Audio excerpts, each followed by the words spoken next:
So when we did example 1 the other day, we learned the steps for solving all log equations. The key step here is using the definition to change it from a log equation to exponential equation.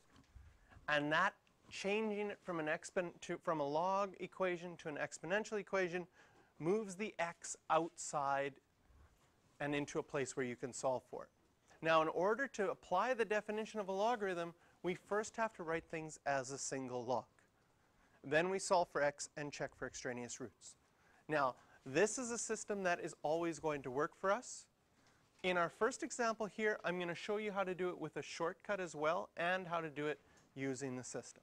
So we'll start with the shortcut and compare it to changing everything to a single log. Now, as a process with this first one in part A, if I want to put it together as a single log, I notice on the right-hand side that I've got a log plus a log. And I have a log law for that. When I'm adding two logs, that's the same as multiplying them inside the log.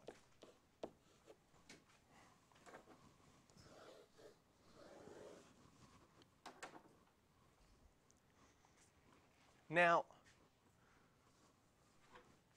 what we have at this moment is very similar to what we have in questions like this. Do you remember this question from our worksheet the other day?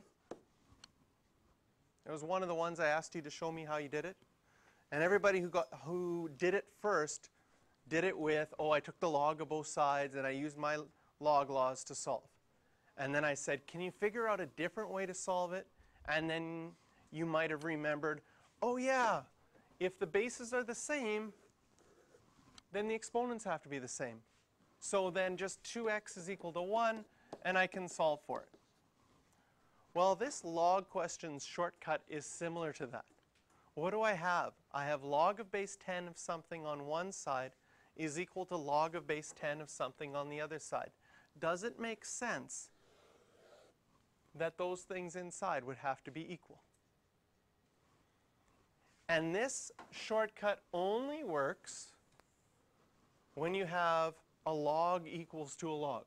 I mean, if there was an extra plus 1 on either side, or any time there's a number by itself, like we do in part B, you won't be able to use this shortcut. But anytime you have only logarithms, you'll be able to write both sides as a single log, and then the insides would have to equal. And now we don't even have to change it to exponential form because we've gotten rid of our logs. So we're already jumped to step 3. How do I solve for x in a question like this? Well, it's a quadratic equation, so I'm going to multiply it out. Make one side equal to 0. And factor.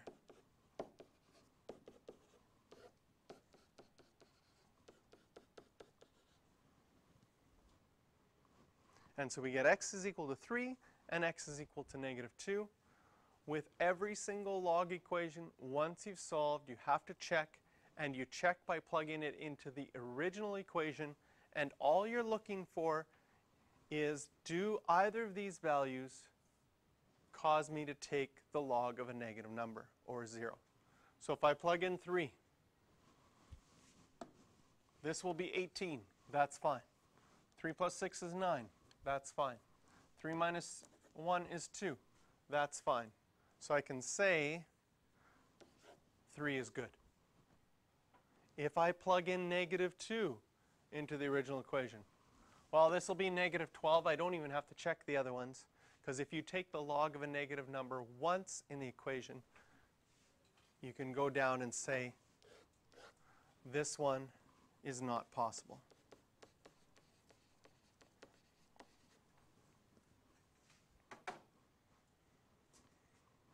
And we're done the question.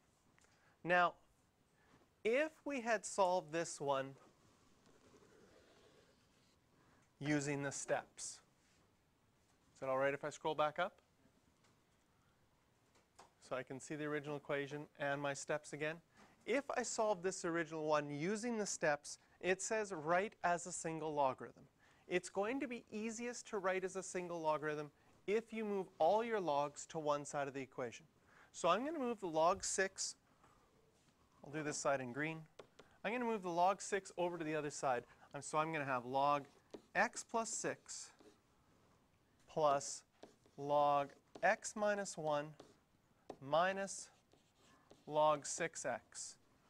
So I've got all my logs on one side, and if all your logs are added and subtracted on a side, you can put that together as a single log.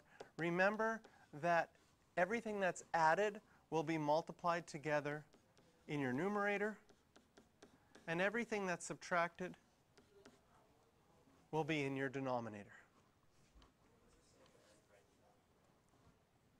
This is log 6x, because I just moved this 6x over. Sorry, it's small there.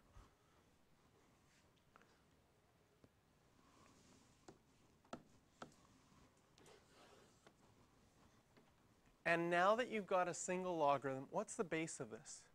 We can do step 2 where we change to exponential form. What's the base of this log? 10. What's my exponent? 0. And my answer is x plus 6, x minus 1 over 6x. What is 10 to the 0? 1. So we have 1 equals x plus 6, x minus 1 over 6x. This is a rational equation. How do we solve rational equations? What would be your first step that you would do here? Okay, we could distribute the top.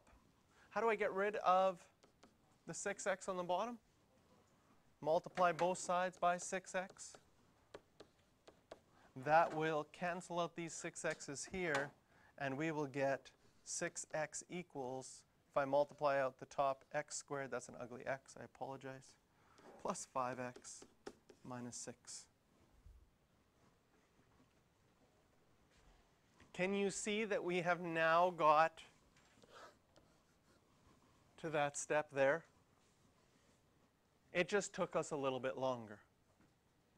So the shortcut is nice when you get all logs, and you have a log on one side equals a log on another side. You've got a single log on both sides with the same bases.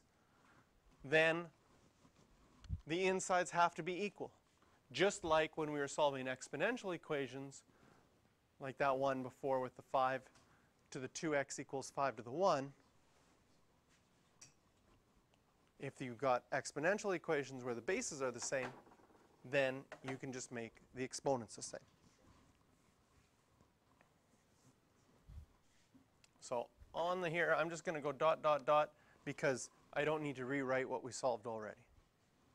But it shows you that you can still use those steps, combine as a single log, change to exponential form, solve for x, and check for extraneous roots. That will always work.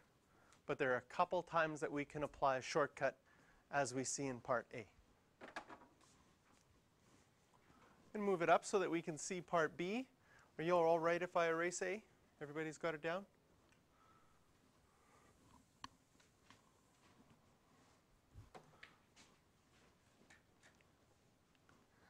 So again, write as a single log. We have 2 logs on the right-hand side.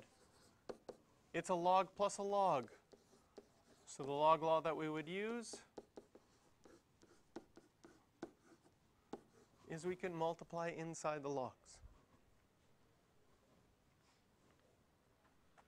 Now, our base is 2.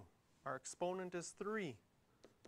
If I multiply this side out, I'll get x squared plus 2x. Again, we end up with a quadratic equation. So we can make it equal to 0 by subtracting 8 on both sides.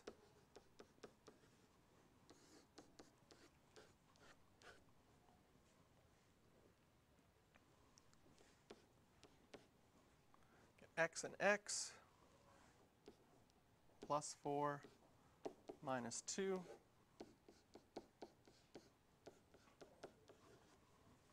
So we get x is equal to minus 4 and x is equal to 2. So now that we've solved, we always have to end by checking. If I plug in negative 4, Can you see right here, you would get a -2 inside.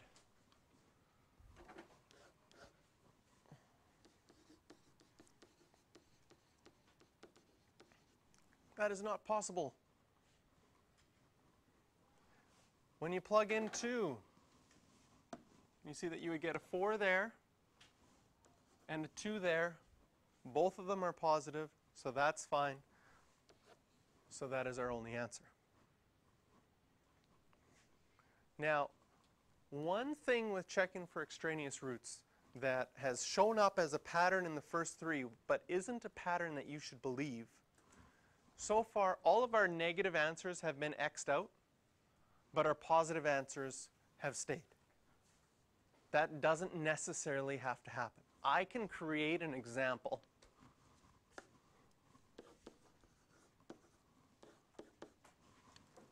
Here we go. Ooh, that's fast. Oh.